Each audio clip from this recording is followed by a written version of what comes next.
Propagation de faux bruits et propos séditieux. La nouvelle fait la une des journaux congolais, et pour cause.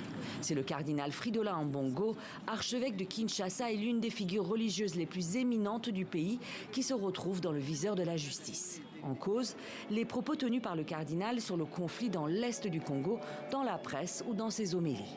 Encore récemment, lors de la messe pascale, le cardinal n'a pas hésité à dénoncer la gestion de la crise sécuritaire.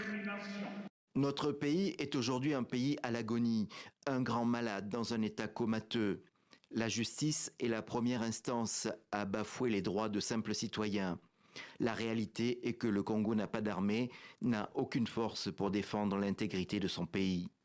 Alors Firmin Mondé, procureur général près la Cour de cassation, a ordonné l'ouverture d'une information judiciaire à l'encontre du prélat. Dans une note destinée à ses collègues et dévoilée sur les réseaux sociaux, il dit constater une constance des propos séditieux, de nature à décourager les militaires des forces armées de la République qui combattent au front, mais aussi incitatif à la maltraitance par les rebelles et autres envahisseurs des populations locales. Une initiative judiciaire qui a le soutien de la Ligue des jeunes de l'UDPS, l'Union pour la démocratie et le progrès social, le parti du président Félix Tshisekedi. Le vice-président de cette ligue va même bien plus loin. Des propos qui frisent la haute trahison contre la République, contre la patrie. Comment pouvez-vous concevoir que le discours du cardinal Ambongo soit semblable au discours de Paul Kagame? Du côté de l'opposition du parti Ensemble de Moïse Katumbi, on déplore au contraire cette procédure engagée à l'encontre du cardinal.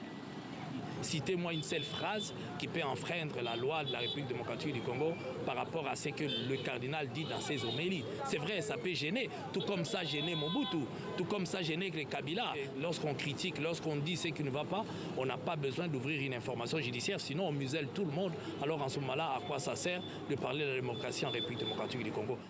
Dans un communiqué, la CENCO, la conférence épiscopale du Congo, a noté qu'en aucun cas le cardinal avait refusé de répondre à une invitation éventuelle du procureur. Et rappelé que l'accord cadre entre la République démocratique du Congo et le Saint-Siège garantit un régime de collaboration loyale et sincère entre l'Église catholique et l'État congolais.